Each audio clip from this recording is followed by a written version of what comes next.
네, 5분의 이슈 파이터와 함께합니다. 박진영 민주당 상근부대변인, 이준석 전 국민의힘 최고위원, 김성회 열린민주당 대변인, 구형모 국민의당 최고위원, 그리고 신장식 변호사 오셨습니다. 어서 오세요. 네, 안녕하세요. 야, 이렇게 꽉 차요. 5분이니까 완전히 이렇게 많은 분들이 꽉 차는 적이 없거든요. 주중에 가장 많은 분들이 스튜디오로 오시는 시간입니다. 유튜브 TBS FM 들어오시면 보이는 라디오로도 함께 하실 수 있습니다. 오늘 구형모 최고위원 막 주황색. 네, 국민의당 색입니다. 저 얘기를 할 줄 몰랐어요. 그러면 진행자는 민주당 색입니까 지금? 왜 이래요? 라디오로 다 보고 계시니까 이렇게. 네, 첫 번째 이슈 수사 지휘권입니다. 지금 헌정사상 3번째, 그리고 추미애 법무부 장관이 2번째로 발동한 수사 지휘권. 추미애 법무부 장관이 이 라임 사건 관련해서 그리고 윤석열 검찰총장 처가 관련 의혹에 대해서 수사 지휘권을 발동을 했습니다. 네. 이것에 대한 이야기를 조금 드려보려고 합니다. 어느 부분부터 먼저 시작하실까 생각을 해봤는데요. 네. 오늘은 좀 특이하게 김성회 대변인부터 먼저 하시죠.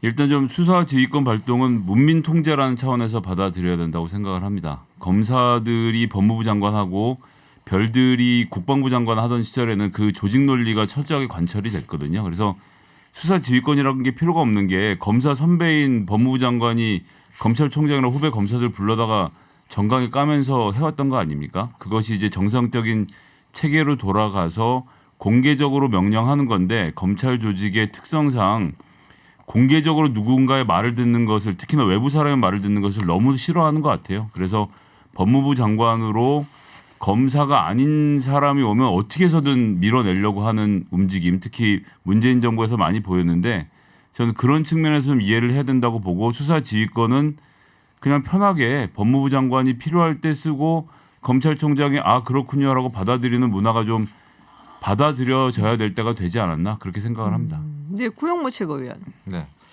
저는 이게 지휘권 행사 자체가 사실상 추미애 장관이 검찰을 해체시키는 거다. 저는 이렇게 말씀드리고 싶습니다. 그 헌정사상 3번째인데 과거에 천정배 장관 시절 같은 경우에는 이게 인천지검의 그 해당 사건에 대해서 행사권을 한 건데 그 당시 분위기는 굉장히 좀 조심스러웠습니다. 검찰에 내가 검찰을 장악하겠다는 게 아니라 검찰 그 사건에 주목을 했는데 이번에 추미애 장관 같은 경우에는 대검이 사실상 검찰의 어떤 대표격인 그런 기관인데 국민을 기망했다 이런 거는 사실상 검찰을 부정하는 거고 검찰에 대해서 해체를 하겠다라는 생각밖에 들지가 않습니다.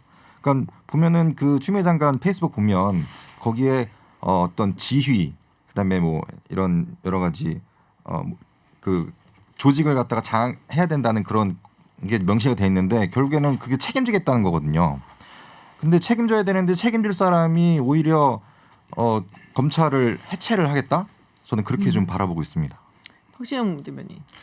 그 뭐 법무부 장관이 외청에 총장한테 지휘권 행사하는 것은 당연한 일인데 그걸 헌정사상 몇 번 없는 일이다. 이거 자체가 우리 한국 사회 헌정 자체가 문제가 많았다는 뜻이에요. 한편으로 보면은 제가 법률적으로 확인을 해보니까 정부 조직법 32조에 법무부법이 있고 법무부법에 근거하여 하위법 개념으로서 검찰청법이 있는 거예요.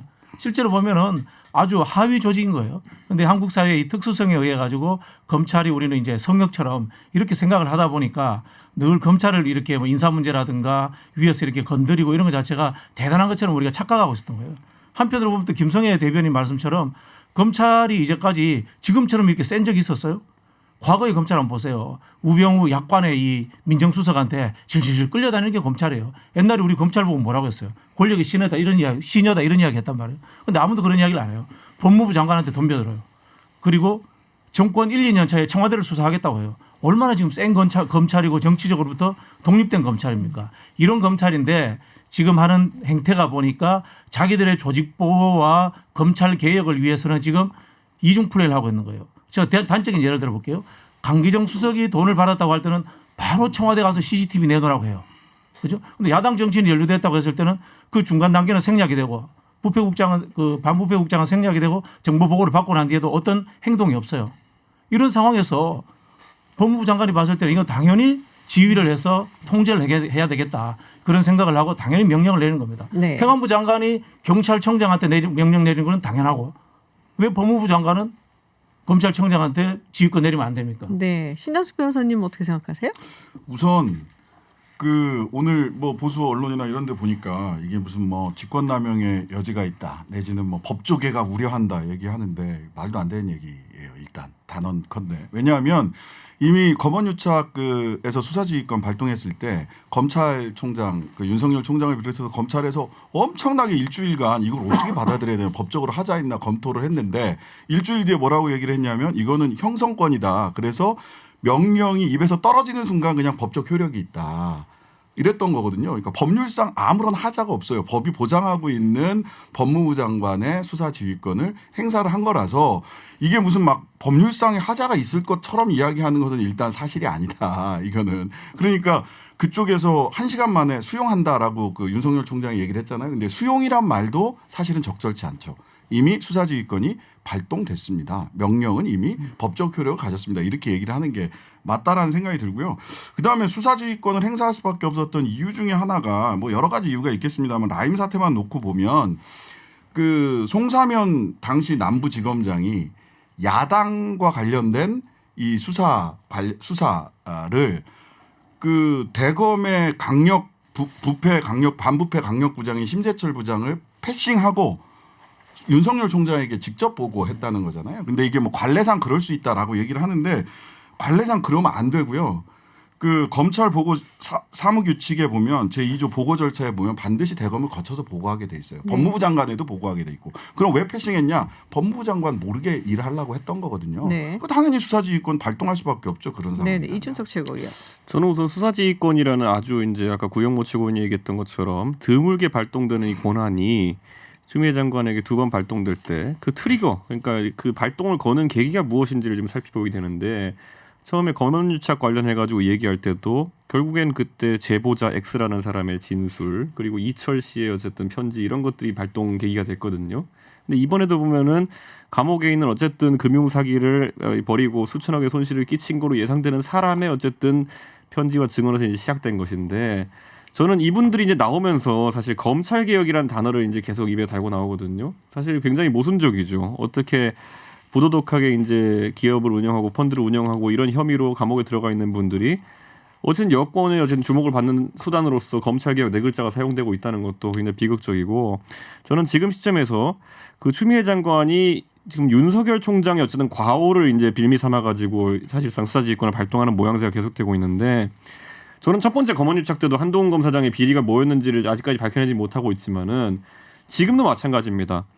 윤석열 총장이 어쨌든 뭐 검사 비위권이라든지 아니면 야권 정치인에 대한 어떤 비위권이라든지 이런 것들을 보고 받았으나 거기에 대해 가지고 수사를 하지 말라는 그런 무마 정황이라든지 이런 게 있었다면은 윤석열 총장에 대한 치죄 또는 어떤 이런 수사권 발동이 지휘권 발동이 정당화될 수 있겠죠. 하지만 지금까지 드러난 것으로는 검사 비위와 관련된 향응 접대받은 것에 대해 가지고는 윤석열 총장에게까지 어떤 보고도 도달되지 않았다라는 것이 지금까지 확인되고 있는 상황이고 그리고 그 외에 이제 보면은 나머지 이제 그 야권 정치인이 라임건에 연루되었다라는 부분에 대해 가지고는 이거는 이제 보고를 받고 야권 정치인도 수사하라고 했다는 거 아니겠습니까? 그렇다면 과연 여기서 감찰을 통해 가지고 검찰 조직 전반에 대해 가지고 예를 들어 어떤 잘못된 점을 지적했다 이런 문제가 이해가 갈 수 있는데 윤석열 총장이 이 상황에 잘못한 게 뭐여 가지고 수사권을 박탈하느냐, 지휘권을 박탈하느냐라고 하는 부분에 대해 가지고는 좀 설명이 좀 필요할 것 같아요. 설명해 드릴게요.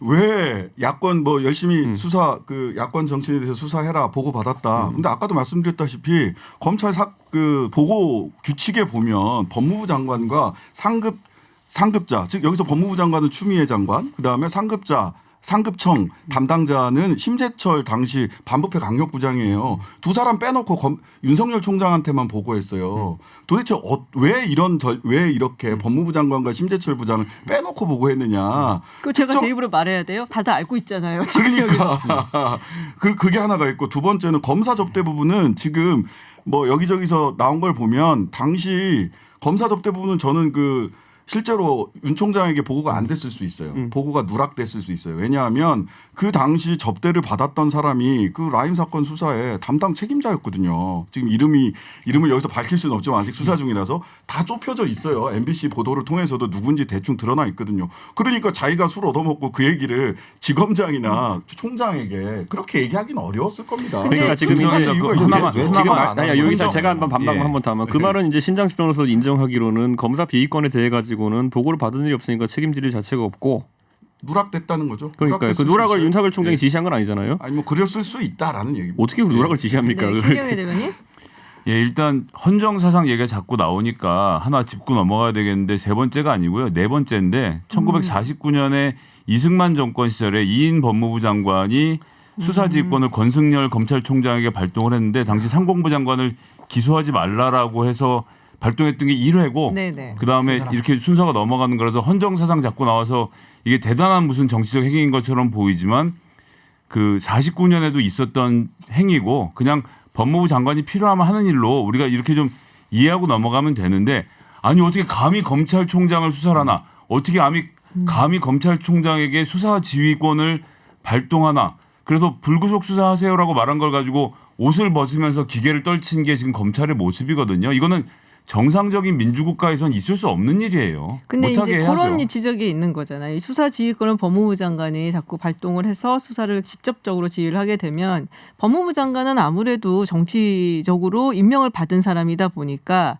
이제 행정부나 또 정치권에 입김이 들어갈 수 있어서 검찰의 어떤 독립적인 수사를 방해할 수도 있다. 그런 이제 우려에서 나오는 이야기가 아닌가 싶거든요. 그래서 문민 통제를 하라는 것이고 문민 통제의 기본은 문민 통제는 선거를 통해서 권력이 교체되기 때문에 이런 모습이 유권자들 마음에 들지 않으면 권력이 교체될 겁니다. 그런데 검찰 내에서 놔두면 그냥 고시 붙은 사람들이 30년만 기다리면 하는 자리가 되게 놓아둬서는 안 된다는 것이 문민 통제의 기본이고요.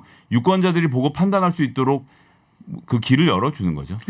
법무부 장관이 검찰총장 보고 이 수사에 대해서 보고도 맞지만 빠지라라고 한 거지 법무부 장관이 직접 수사하는 건 아니지 않습니까? 네네. 예, 그렇게 보셔야 되고요. 지금 추미애 장관이 이제 5가지 이야기를 했는데 하나는 라임 옵티머스고 나머지 4개는 이 윤석열 총장의 친인척 관련되는 내용인데요. 이게 뭐 확인되지는 않았습니다만은 친인척 관련되는 회사, 장모 회사 관련 내용들이 이 라임 사건과 연관이 되어 있다라는 이런 이야기도 있습니다. 이렇다 보니까 같이 연관이 되어 있기 때문에 친인척이 어떻게 수사한다는 것은 뭐 공정하게 한다는 것에 대해서 보장하기 좀 어렵지 않습니까? 그런 장모가 측면도 라임이랑 있다. 연관돼 있다고요? 네? 장모가 라임이랑 연관돼 있다고? 장모가 했던 회사가 라임과 이게 연관성이 있는 부분이 있다라는 이야기가 있습니다. 정확히 말씀드리면 그 장모 관련돼서 통장 사본을 위조했던 모모 저축은행의 대표가 현재 라임의 그 투자를 굉장히 많이 했던 회사의 대표하고 이사를 맡고 있어서 같이 연계되어 있는 사이다라는 보도가 있었죠. 제가 뭐 지금 그 한 저쪽에 4단계를 건너뛰어 가지고 이제 말씀하신 거예요. 뭐 투자한 회사에 제일 많이 투자하고 뭐 이런 단계를 아니, 근데 거쳐 가지고 개입했다는 겁니까? 우리가 아는 옵티머스라든가 금융 사건들이라는 게 4단계, 5단계 건너가면서 되지 않습니까? 사실 서류 조작 문제도 그렇고 우리가 상상할 수 없을 만큼의 그런 일들이 벌어질 수 있는 가정이 있기 때문에 아니 지난주에 자체를 없애는 거죠. 이낙연 대표 목사기 갖다 준 건 한 사람 가운데 꼈으니까 괜찮다면서요? 그 돈이 44만 원밖에 안 돼요. 아니 이거 아니, 되게 목사기 하나만 갖고 얘기하는 게 아니지 않습니까? 건데 왜 단가 특검을 아마 안 하는지 고용노동체가 저는 의원네. 이해가 안 가요. 단가 규모가 달라 조단위하고. 예. 그러니까 저희가 주장하는 게 특검하자는 거잖아요. 지금 이제 특검을 왜 안 하는지 모르겠는데 지금 뭐 사실 추미애 장관도 서울중앙지검 남부지검에 특검에 준하는 수사를 해라 그렇게 지시를 했어요. 결국에는 특검 같이 수사를 하라는 건데 지금 내부 관계자들이 지금 다 있는데 어떻게 특검 같이 수사를 하라는 거죠? 그리고 뭐 특검하는 게 시간 지연 끌기다라고 하는데 사실 시간이 끌면 끌수록 더 좋은 거는 지금 의혹을 제기된 사람들이 더 지금 시간 끌기 좋거든요. 그러니까 도대체 왜 특검을 안 하는 건지 두 그 이유가 좀 두 가지 말씀드릴게요. 그러니까 수사의 독립성 부분이 말씀하셨잖아요. 저는 이게 지금 그러니까 법무부 장관에게도 검찰총장에게도 보고하지 마라. 사실 이게 진짜 수사의 독립성을 보장하는 방법 중에 하나라고 생각을 해요. 왜냐하면 사실 아무리 윤석열 총장에 대해서 검사들이 뭐 호불호가 있겠죠. 근데 아무리 그래도 자기 조직의 수장과 관련된 어떤 수사를 한다는 것에는 부담을 가질 수밖에 없어요. 누구든.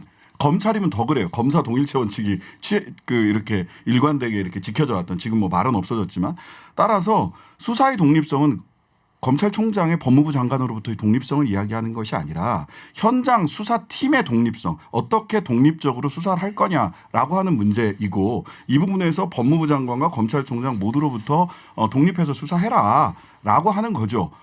그다음에 그 공수처하고 특검 이야기 관련해서 뭐 시간 끌기다 뭐다 하는데 사실 특검 하려면 시간 많이 걸립니다. 아마 지금 시작해도 6개월 걸릴 거예요. 근데 공수처는 사실은 집은 다 지어져 있어요. 풀옵션으로 권한, 뭐 예산, 인력 이런 거 다 돼 있거든요. 그러니까 사람만 들어가면 돼요. 국민의힘에서 위원 추천해가지고 빨리빨리 추천해서 사람만 들어가면 되는 거니까 그쪽에서는 빨리 수사할 수 있죠. 하지만 특검 얘기를 하면 특검은 지금 이게 뭐 가설천막인데다가 어디에 어떤 규모로 어떤 권한을 가지고 할지 지금부터 이야기하기 시작하면 사실은 수사는 신속성이 굉장히 중요한데 지금 신속성이라고 하는 측면에서 굉장히 열린민주당 한계가 김성애입니다. 있죠. 특검 관련돼서 얘기가 나왔으니까 한 말씀만 드리면 민주당이 현재 170 몇 석을 갖고 있잖아요. 그래서 특검을 하면 국회에서 상설특검법이 있어 국회에서 논의하게 되는데 공수처가 훨씬 공정할 것 같아요. 특검법을 그냥 놔두면 현재 민주당이 원하는 방식으로 특검을 다 할 수 있는 상황이 되는데 왜 야당은 더 공정한 한 사람만 반대로도 할 수 없는 공수처를 놔두고 180석으로 뭐든지 밀어붙일 수 있는 특검을 하자고 하는 건지 사실 저는 정치적으로는 잘 이해가 안 됩니다. 왜냐하면 민주당 관련해가지고 이번 정부 들어가지고 여권 관계자들을 실제로 기소하고 재판해서 유죄까지 받게 만들었던 조직은 특검밖에 없기 때문이거든요. 우리가 잘 알고 있는 드루킹 특검이죠. 그 이준석 최고님 말씀 잘하셨는데 아니, 그 드루킹이야말로 사기꾼이자 범죄자 아닙니까? 그런 사람 말 믿고 특검하자고 하시는 거랑 좀 배치가 된다고 생각을 해요. 사기꾼이랑 시연을 보고 다녔으니까 그런 거죠. 그러니까 그거는 뭐 그분의 책임이고 어쨌든 저는 지금 시점에서 그 특검을 저희가 얘기할 수밖에 없는 것은 아까 신장식 변호사가 얘기했던 것처럼 왜 조직이 설치하는데 시간도 걸리고 저도 그런 생각합니다. 검찰이 수사를 잘하면 더 잘하겠죠. 그런데 예전에 제가 2012년에 비상대책위원 할 때도 민주당이 똑같은 사안을 디도스 특검이라고 예전에 이제 그 한 적이 있었는데 그때 똑같은 논리였어요. 아 공정성이 가장 큰 문제지 뭐 신속성이나 수사 기술이 무슨 문제냐 이러면서 특검을 밀어붙였었거든요. 그러니까 저는 지금 시점에서 야당이 주안점을 두고 있는 거는 공정성이고 실제로 이 정부 하에서 특검이라고 하는 어떤 조직체가 물론 특김 검사가 누가 되느냐에 따라 조금씩 다르긴 하겠지만은 그래도 지금의 어쨌든 검찰보다는 그리고 아까 뭐 윤석열 총장 수사하는 것 이런 것들에 대해서 부담을 가질 수도 있다 이런 얘기했는데 최근에 우리 국민들이 봤던 게 뭐냐면은 자기 사시 선배인 검사장을 수사하기 위해 가지고 부장검사가 야 이건 꼭 잡아야겠다 그래가지고 몸을 날려서 핸드폰을 탈취하려고 하는 모양새까지 나왔었거든요. 저는 지금 윤석열 총장을 수사하는 그런 그 일가를 수사하는 영예를 아주 받고 싶어할 만한 검사들 많을 거다. 저는 이렇게 생각하기 때문에 그런 부담 때문은 아닐 것이다 이렇게 봅니다. 재판 관련돼서 얘기 나왔으니까 한마디만 드리고 안 하겠습니다. 드루킹 관련돼서는 사기꾼이 시연을 보여줬다라고 주장을 하고 김경수 지사 쪽에서는 그 의견을 동의하지 않고 있는 상태죠. 이렇게 생각하시면 유죄인 거고요. 그래서 네, 박진희 박진희입니다.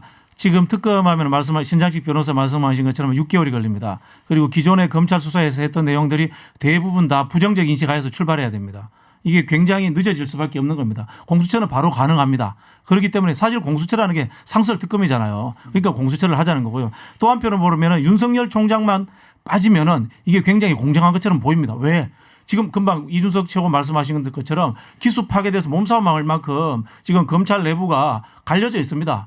누구 하나 서로 견제하고 있는 상황에서 여기서 부정적으로 이거를 지시를 내린다거나 기획을 바꾼다거나 이렇게 할 수 없는 지금 속이 빤히 들여다보는 상황이에요. 이걸 가지고 빨리 속도를 내서 하는 게 맞지 않겠냐. 그렇기 때문에 당장은 빨리 검찰에서 수사가 빨리 속도를 나게 하자. 이런 이야기하는 게 맞다는 겁니다. 특검을 하면 내년으로 넘어갑니다. 독재 폭행이 검찰개혁의 결과물입니까? 아니 어쨌든 간에 국민의당 과거의 동일체에 의해 가지고 우병우 소속 같은 사람이 지시 내려 가지고 아무 딴소리도 나오는 디도스 특검할 때 그때 야당 특검 이야기하지 않습니까? 그때 밝힐 수가 없어요. 왜? 흔히 하는 검찰이 정권에 다 장악되어 있기 때문에 아무리 특검이라도 밝힐 수가 없는 거예요. 네, 저는 공수처가 왜 안 되는 이유는 사실 이 사건의 본질은 금융사기입니다. 금융사기. 근데 공수처는 아시다시피 공직자들 위주 그런 어떤 비위에 관련된 수사하기 때문에 사실 지금 많은 피해자들이 오늘 아침에도 보면 여러 가지 뭐 증언들이 나오는데 그분들 빨리 구제를 해야 되잖아요. 그러려면 정확하게 해야 되는데 공수처 같은 경우에는 자칫다가 이런 정치적인 쟁점들이 계속해서 발생이 되는데 특검 같은 경우에는 그거랑은 좀 저희는 앞뒤 안 맞는 게 생각합니다. 특검하고 공수처하고 같은 겁니다. 상설 특검일 뿐입니다. 아니 그러니까 아까도 말씀드렸습니다. 예, 신장식입니다. 아까도 말씀드렸습니다만 지금 공수처는요 풀옵션 다 사람만 들어가서 살면 된다니까요. 사람 추천해서 들어가서 그냥 살면 돼요. 제가 근데 하나만 더 설명을 드리려고 하는데 왜 수사지휘를 안 받는 것이 중요하냐? 전 김성애라고 합니다. 왜 중요하냐 하면 과거사위원회 얘기 요즘도 나와요. 다음 정권 들어서 과거사위원회 만들어진 니네 지금까지 그 수사했던 거 어떻게 되나 보자라는 야당의 악담이 있거든요. 그러니까 지금 수사하는 검사들은 수사를 할 때 이 기록이 남아서 5년이고 10년 있다가 과거사위원회가 만들어져서 자기들이 다시 당할 수 있다고 생각하기 때문에 검찰총장이 막아줄 것 같으면 그 사람이 스톱해라 고해라라고 했다라면 거기까지만 가겠지만 그런 지위가 없는 상태에서는 끝까지 가는 수밖에 없게 된다고 저는 생각합니다. 사실 어느 쪽으로 드러나든 현재 검사가 지휘권을 받지 않는다면 자기들이 판단하기에 여기가 끝이라고 한 데까지 밀어놓고 10년 후에 과거사위원회를 피하려고 하는 것이 지금 검찰의 심정이기 때문에 저는 검찰총장으로부터 수사 지휘를 떼어내는 것만으로도 독립적인 수사가 이루어질 것이라고 좀 아니 보겠습니다. 그 논리 그대로 아까 말했던 거 아닙니까? 그 한동훈만 잡으면 모든 게 용서될까요? 그러니까 몸을 날리는 거 아닙니까? 자 여기서 제가 이제 네. 뭐 항상 이렇게 저희가 하잖아요. 마지막에 뭐 공통 질문 두 가지로 드릴게요. 국민의힘에게 공수처는 무엇이다. 내지는 민주당에게 특검은 무엇이다. 두 가지 버전을 마음에 드시는 걸로 하나 골라갖고 말씀하시면 됩니다. 어느 부분부터 먼저 하시겠어요?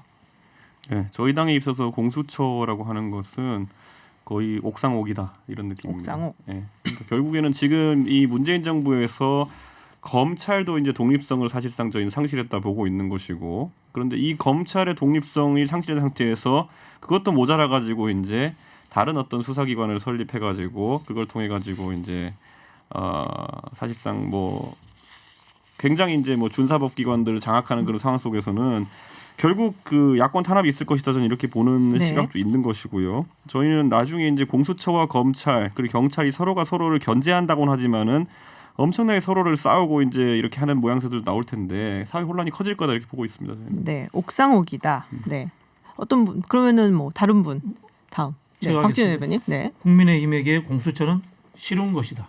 그냥 이유 없이 싫은 거예요. 2017년 대선 공약에 국민의힘도 공수처 하겠다고 공약을 내걸었습니다. 그런데 지금 정치적 상황이 이러니까 그냥 싫은 거예요. 제가 보기에는 이런 식으로 가면은 국민의힘은 계속 야당하겠다 이렇게밖에 안 보입니다.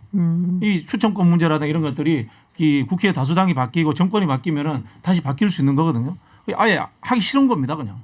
네, 알겠습니다. 싫은 것이다. 네, 또 어떤 분이 하시겠어요 이번에는? 제가 네. 하겠습니다. 국민의힘에게 공수처는 만능 치트키다. 뭐만 있으면 공수처가 독재의 도구다, 옥상옥이다. 오히려 공수처 없었으면 뭘로 정권 비판했을까 싶을 정도로 뭐만 나오면 공수처는 뭐 독재 도구가 될 거다 이렇게 얘기해요. 오히려 만능 치트키처럼 공수처를 사용하고 있다. 네, 자 김성희 대변인. 국민의당에게 공수처는 국민의당이요? 회충약이다. 죄송합니다. 국민의힘에게 공수처는 회충약이다. 부충력? 예. 건강한 사람 건강하고 해주고자 하는 사람이면 먹을 것이고 예. 그렇지 않으면 안 먹으려고 하겠죠. 요새 회충 별로 없기는 한데. 네. 다음 고영모 최고위원. 네, 국민의힘에게 공수처는 자살폭탄 테러다. 사실 국민의힘에서 공수처를 하자고 했죠 오늘. 근데 민주당에서 안 받았잖아요. 그러니까 이게 다 죽는 거죠. 뭐 사실 여야 정치인들 지금 다 거론되고 있는데 공수처 하게 되면은 뭐 야당 입장에서는 당연히 공수처장 이런 절차들 자체가 민주당에 쏠리기 때문에 당연히 보복 수사할 것이다 그렇게 생각을 하고 있고. 근데 그럼에도 불구하고 국민의힘에서 오늘 뭐 공수처 플러스 그다음에 이제 특검까지 하자 했는데 민주당에서는 안 받았죠. 자 여쭤볼 게 있는데 국민의힘에서 공수처 추천위원을 못 구하고 있다는 설이 있던데 근거가 있습니까? 서로 안 하려고 한다는데. 아니 한 명은 구했고 한 명을 이제 구하는데 어려움이 있다라고 하는 건데 뭐 구했을 것 같아요. 네, 뭐 어려움이라는 거는 사실 좀 상징적인 의미가 있는 거고, 그러니까 어려움이라는 거는 그러니까 내부에서 가서 전투력 있게 어쨌든 그런 거 할 사람을 찾는 게 어렵다는 것이고, 공수처 출범 자체 합의를 하게 되면은 어려울 것 같습니다. 그냥 제가 가도요. 네. 네, 그렇죠. 알겠습니다. 저희가 자격이 교통정보 안될것 듣고 같은데, 와서 추천위원. 뭐 아무나 자격된 사람 가면 돼요. 네. 네, 교통정보 듣고 와서 다시 이야기 이어가도록 하겠습니다. 네, 다음 이슈 월성이로 이야기 해보려고 하는데요. 그 전에 우리 구영모 최고위원이 민주당에게 특검은 무엇이다. 그걸 준비를 하셨다고. 그거 듣고 가죠. 아쉬워하시길래 아까. 네, 아니 뭐 민주당의 특검은 아픈 것이다. 아까 싫은 것이다 따라한 거 아니에요? 지금 보니까.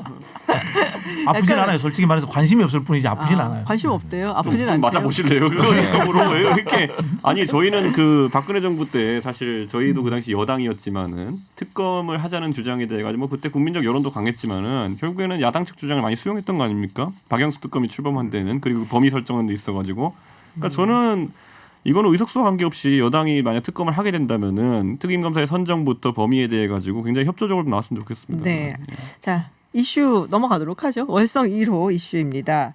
지금 월성 원자력발전소 1호기 조기 폐쇄를 결정한 이 정부의 결정에 대해서 이 감사원이 결론은 이제 거의 뭐 한 8개월 정도 이걸 미뤘던 지연을 했던 것 같은데 경제성을 너무 불합리하게 낮게 평가했다고 얘기를 했어요. 네. 그래서 이거를 이제 조기 폐쇄하기로 결정을 한 것이 뭐 그것까지 얘기를 한 건 아닌데 하여튼 뭐 결정 과정에서 이게 굉장히 불합리하게 낮게 평가가 됐고 그 과정에서 사실은 뭐 산자부 측에 개입이 있었고 여러 가지로 감사하는데 굉장히 어려웠다라는 얘기를 해서 지금 좀 파장이 좀 일고 있습니다.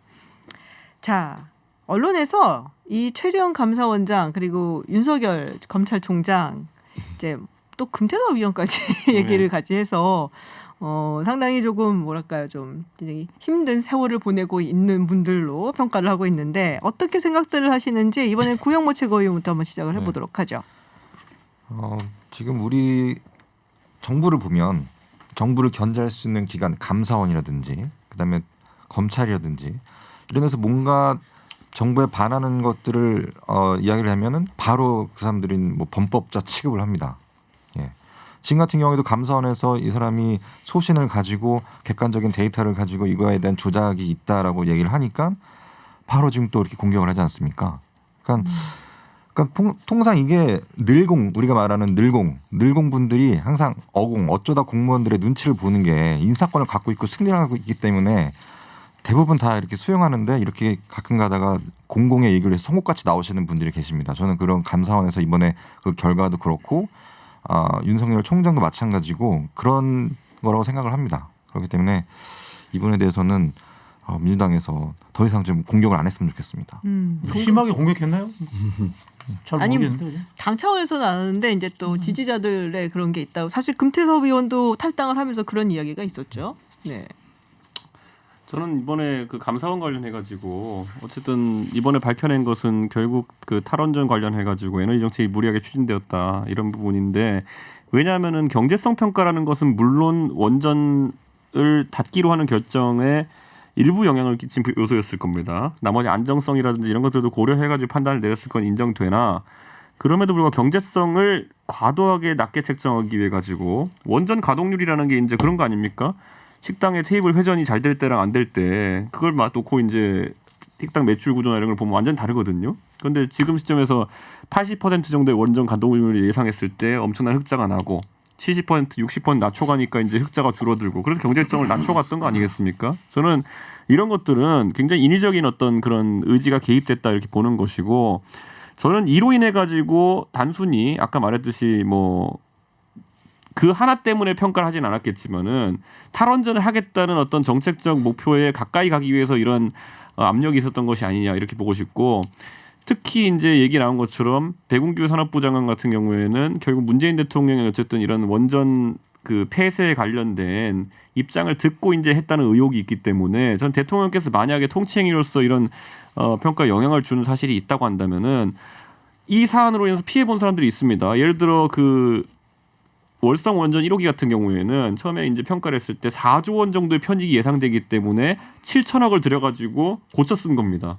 근데 그걸 이제 바로 닫아버리게 되면은 원래 예상돼서는 4조 원의 편익에 비해 가지고 그리고 들인 비용 7천억까지 생각해 보면요 상당한 이제 손실이 있었던 것이거든요. 네. 그 손실을 누가 책임질 것이며 조단입니다 지금. 그리고 또 봐야 될 게 이런 탈원전 정책으로 인해 가지고 경제성을 과소평가한 탈원전 정책으로 인해 가지고. 예를 들어 국가에서 가장 큰 공기업 중에 하나인 한국전력 뭐 주식 보유하신 분들은 아마 피눈물 날 겁니다. 문재인 정부 들어가지고 어제 보니까 21,000원 됐더라고요. 반토막 났습니다. 근데 이런 손실들 개인 투자자한테 끼친 것들 여기까지 네네. 하면은 저는 굉장히 문재인 정부가 여기에 만약 인위적인 힘이 개입됐다고 한다면은 책임져야 될 부분이 네. 많다는 겁니다. 이 국가 정책이라는 게 경제적인 부분도 있지만 가치적인 부분으로 접근하는 경우도 있습니다. 탈원전 문제는 사실은 이제 정책 가치의 문제고 안전이라고 하는 문제 이런 것들로 이제 접근이 되었어야 되는데 아마 평가 설계가 이제 산업부에서 하면서 경제적 효율성 문제를 좀 일부 집어넣은 것 같아요. 여기에서 이게 이 자기들이 억지로 맞추려고 하다 보니까 이런 일이 생길 수 있다고 생각이 되는데 뭐 예를 들면 우리 예전에 4대강 같은 경우 있지 않습니까? 4대강 같은 경우는 가치의 문제가 아니잖아요. 경제적인 문제가 더 중요했지 않습니까? 그런데 이게 전혀 꽝이었단 말이에요. 엉터리가 됐단 말이에요. 이런 일들이 사실은 정부에서 좀 종종 있는 일이기도 합니다. 저는 이런 일들 보면서 어떤 생각이 드냐면요. 사실은 이제 우리 감사원이라는 데가 아시겠지만 헌법기관입니다. 감사원도. 법률 헌법기관인데 전 세계에서 감사원이 독립적으로 이렇게 존재하는 나라가 우리나라밖에 없어요. 감사기는 사실 국회에서 해야 되는 거예요. 국민의 대표가 해야 되는 게 감사예요. 근데 대한민국 국회에서 감사하겠다 그러면 우리 국민들이 비웃을 거예요. 그런 상황 속에서 일어나는 이 감사원 역시 산업부와 똑같은 행정조직으로서의 평가하는 것에 익숙해져 있는 거예요. 이건 가치의 문제고 안정의 문제로 이렇게 접근하는 기준의 뭡니까 평가의 기준 방식을 정하는 이런 것들에 대해서 익숙하지 않은 거예요. 신장식입니다.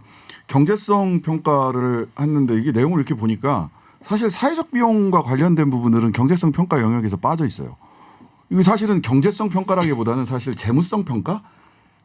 돈만. 돈만 가지고. 돈만. 그것도 눈에 보이는 당장 눈앞에 보이는 돈만 가지고 평가를 했단 말이에요. 이걸 나는 경제성 평가에서 평가가 나왔다라고 우리가 평가할 수 있는 것인지 저는 매우 한계가 있다. 사회적 가치를 그러면 경제성 평가에 넣기도 하나요? 아니, 사회적 비용이라는 사회적 게 있잖아요. 비용을 그러면 사회적 경제적 비용. 가치 경제성 평가에 경제성 넣기도 평가에 하나요? 넣을 수 있는 아니, 거. 그렇게 따지면 외부 효과라든지 이런 것들이 있기 때문에 경영평가에 요즘은 그렇고. 균형 발전도 지역 상생도 이런 것들이 다 들어가고 그래서 이건 재무 평가에 가까웠다. 그렇게 따지면 태양광은 더 박해요. 산이 아파요, 나무가 아파요, 도롱뇽이 아파요 이런 거 넣으면 되잖아요. 그러면 그건 빵점이에요. 태양광은. 그러니까 그래도 이런 나중에 거는 따져보시죠. 이미 그 사회적 비용을 어떻게 추산할 거냐라고 하는 것들은 경제학적으로도 충분히 평가가 가능한데 이런 부분들이 빠지면서 그냥 재무 평가에 그쳤다라는 생각이 하나가 들고 두 번째는 사실은 원전 발전을 계속 할 거냐 말 거냐 같은 경우는 단순히 재무 평가 내지는 경제성 평가만으로 되는 문제는 아니에요. 독일에서 원전 할 거냐 말 거냐 국민 투표로 결정했잖아요.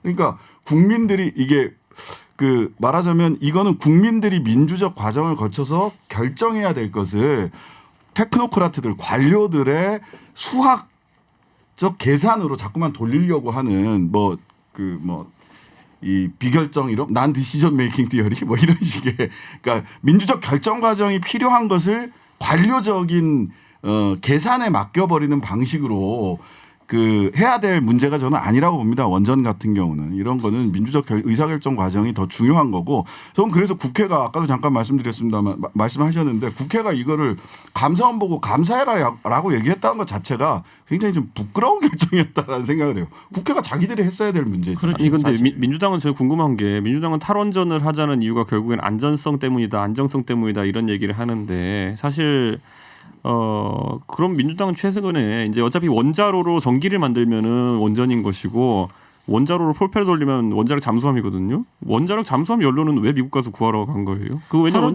그게 원전이 침몰하면 해양 오염에 심각하다는 보고서도 탈원전이라는 있거든요. 게 뚝 잘라가지고 정책이라는 게 있으면 오늘부터 원전하지 마 이게 아니잖아요. 독일도 수십 년을 장기적인 관점을 두고 하는 거잖아요. 결국은 뭐냐면 금방 말씀하신 사회적 가치라는 부분과 경제적 효율성이라는 부분이 균등하게 있다가 조금씩 낮춰가면서 맞춰지는 그런 과정인 거죠. 근데 이제 전기는 만들어내고 잠수함은 또 돌려도 돼요? 아니 그러니까 금방 말씀드린 것처럼 김세우- 당장 하지 말자는 소리가 아니잖아요. 당장 없애자는 소리가 아니잖아요. 네, 천천히 없애자는 김성입니다. 거잖아요. 우리가 북한하고 대치하고 있는 상태에서 언제든 전쟁을 할 수 있는 상황이라고 하면 이 원자력 핵잠함 한 대가 중형 항공모함 이상의 전술적 가치를 가지고 있는 점을 우리가 인정해야죠. 어쩔 수 없는 부분이 있어요. 뭐 어떻게 딱 그렇게 정치를 하면서 깨끗하게만 하겠습니까라는 생각이 일단 먼저 들고 제가 그리고 처음 말씀드리는데 제 전공이 지질학이에요. 대학을 이과를 나왔는데요. 지금 원전이 몰려 있는 경남 지역이 활성화 단층 지역이라서 조선 시대까지 지진이 안 났다고 해서 안심할 수 있는 상황이 아닙니다. 이거는 5,000년에 한 방이면 3천만 명의 목숨이 왔다 갔다 하는 일인데 이렇게 돈 좀 아끼자고 할 수 있는 문제가 아니라고 일단 생각하는 점을 좀 감당하게 말씀드리고 감사원장의 관료적 마인드에 대해서 그러니까 이제 거기서 이제 양념이 나오고 이제 문재인 지지자들 공격하고 어쩌고 나오는데 그 핵심에는 41% 받고 지지된 당선자인 대통령이 하는 말이 어떻게 국민의 의견과 같냐라는 정말 민주주의를 안 배워본 분의 전 발언이라고 생각하거든요. 당연히 국민들이 흥분할 수밖에 없는 얘기고 통치권자의 일이기도 하지만 민주당만. 그 중간에 원전 관련돼서 많은 우리가 수구의 토론이 있었고 그런 과정을 통해서 원전을 그만해야 되겠다라는 국민적 합의를 이뤄갔던 과정이 있잖아요. 이런 과정에 대해서 이해를 하지 못하고 대통령이 몇 %로 됐으면 전체 국민의 몇 %가 찍었으면 그 사람은 정당한 권력이고 아니고를 생각하는 감사원장이 있다는 자체가 그러니까 우리나라 관료들이 참 세대 교체가 될 때가 됐다. 그 뭐 누구를 떠나서 그런 생각이 좀 많이 드는 좀 씁쓸한 지금 일이었습니다. 아까 지질학과 나왔다가 우리가 모두 오 그랬거든요. 여기 다 문과죠. 아니요, 저는 컴과. 그렇구나. 네. 근데 이제 놀라갖고 원전이 뭐 몇 천만 년 만에 한 번에 지진에 이제 무너진다 이런 얘기. 천만 년까지는 안 갖고. 근데 아까 구영호 최고위원님 아니 그런 그렇게 것처럼. 따질 것 같으면요. 원전이 지금 우리나라 원전들이 내진 설계가 진도 7이거든요. 그럼 아파트부터 다 무너져요. 우선. 구영호 최고위원. 그런 어떤 네. 뭐 극단적인 어떤 여기가 주장하면 뭐 안 이런 돼요. 원전에 대해서 옳고 그렇다 그런 토론은 아닌 것 같고요. 일단 기본적으로 정책 기조가 탈원전 원전이잖아요. 지금 민주당 쪽에서는. 그러니까 그런 거에 반했을 때 이게 지금 반응이 오는 거거든요. 감사원에서 정책 기조 또 이렇게 따라가서 했었으면 이렇게 문제가 안 됐겠죠. 아니 근데요. 제가 제가 감사원은 정책 감사하면 안 돼요. 그런 거 하라고 그런 만들어 능력도 놓은 데가 없어, 솔직히. 아니에요. 그런 그러니까 능력도 없어요. 정부에서 정책 기조를 가지고 하면 이거를 다른 뭐 경제적인 부분이라든지 이런 것도 사실 제대로 하지 못했다고 저는 생각을 하는데 이런 걸 감사하는 거지 정책 감사를 자꾸 감사원이 한다고 근데 정책 하면 감사를 한 적이 한 번도 없나요? 그래서 국회의 권한을 감사원이라는 아니 그러니까 감사원이 그렇게 해왔다는 것 자체가 저는 문제라고 보는 거예요. 국회의 권한을 사실은 감사원이 가져가는 거예요. 뺏어가는 거고 그거를 자꾸 국회에서 감사원이 해주세요 하는 것 아니. 자체가 저는 국회가 자기의 권한을 스스로 포기하는 옳소. 아주 뭐 바람직하지 않은 일이다라고 그 주장대로 정부에 있는 하면 모든 이명박 지자체에서 대통령이 감사관을 다 당선돼가지고 없애야 4대강 되는 하겠다는데 왜 거예요. 감사원이 그런 태클 거냐 뭐 이런 거예요? 오디오가 몰리고 난리가 났는데요. 사실은 이제 그 얘기를 좀 해보려고 했었던 거잖아요. 이 최재형 감사원장도 그렇고 윤석열 검찰총장도 그렇고 어쨌든 뭐 대통령이 임명한 인물들이고 그리고 민주당을 탈당한 금태섭 전 의원, 뭐 민주당 의원이었고, 근데 민주당 내에서 다른 목소리를 냈는데 굉장히 많은 아까 양념 얘기도 어디선가 나왔죠. 네, 그리고 이 민주당 지지자들부터 굉장히 심한 이제 뭐 댓글 저 가봤거든요. 페이스북, SNS 가봤더니요, 어우 힘드시겠더라고요. 마음이 금태섭 전 의원께서 네 그런 얘기들이 계속 나왔어요. 저는 이렇게 생각을 합니다. 그 김성애 대변인 민주주의 교육을 아까 못 받았다 누구 보고 이야기했는데 금태섭 의원도 그런 분인 것 같아요. 민주주의 교육 못 받았다. 예, 내부에서 충분히 비판적인 이야기할 수 있고 태클을 걸 수 있고 싸울 수 있습니다.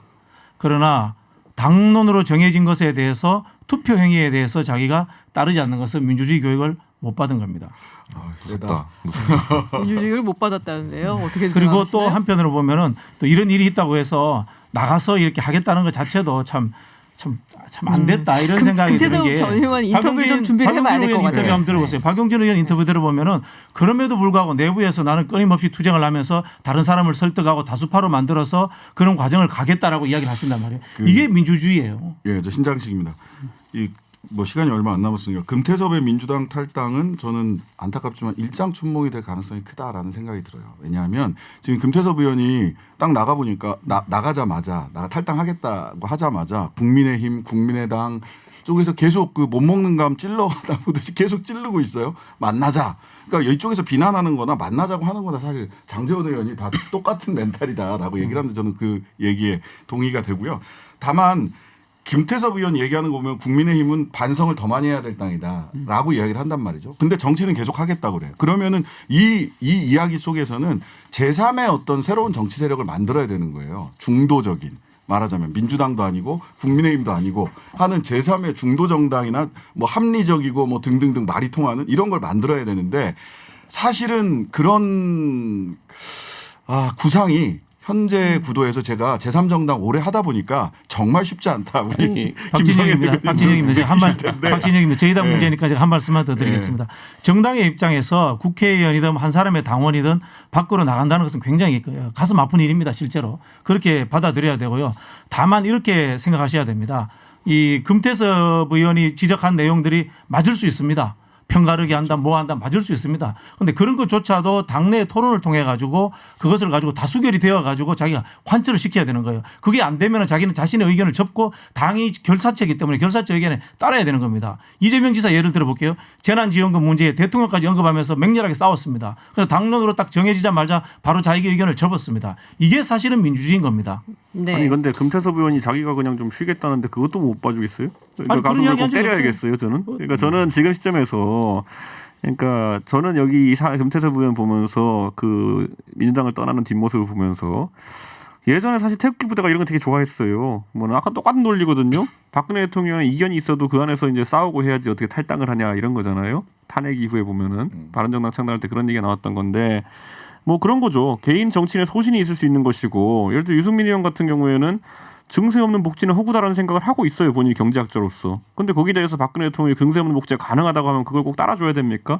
다수결이 거기서 옳은 겁니까? 그걸 그거는? 투표를 했잖아요. 우린 투표를 했잖아요. 네, 당론 결정에 투표를 했는데 거기에 대해서 자기 혼자 투표를 아니 딴데 그러니까 투표를 그것도 했단 말이에요. 금태섭 의원이 거기에 대해서 그걸 수용 안 해서 지금 탈당한 게 아니라 그 외에 나머지 것들을 보면서 실망해서 탈당한 거지 그때 무슨 당론에 그 동의하지 않아가지고 아니, 탈당한 거 그게 이제 아니거든요. 결정적인 네, 계기가 김성애 되었던 대변인. 거고. 네. 예, 김성애입니다. 저는 금태섭 의원의 탈당 존중하고요. 그 민주당이 품기 어려운 자유주의자였다고 생각합니다. 이게 내가 낸 데 신드롬인데 자유주의 예, 너무 나를 그러니까 이분이 워낙 좋은 학벌에 본인도 잘나신 분인데 검찰에 있다가 너희들이 날 받아들일 수 없어 나오시고 그리고 그 다음에 안철수 의원이랑 함께했다가 안철수 의원이 나를 품을 자격이 없어. 그 나와서 또 이제 안철수 의원에 대한 책을 내시고 민주당에 계시다가 민주당은 나를 품을 만한 정당이 아니야. 그리고 나오는 이 일련의 과정이 반복되는데 민주주의는 금태섭 의원처럼 훌륭한 사람보다는 좀 더 많은 다수의 사람들이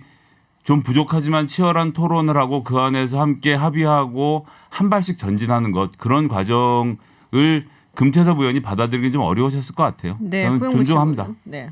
네, 뭐 국민의당에서 관계가 있는 것처럼 얘기하지만 저는 사실 공식적인 입장도 그렇고 그렇게 뭐 그렇게 큰 관심이 없습니다 사실은.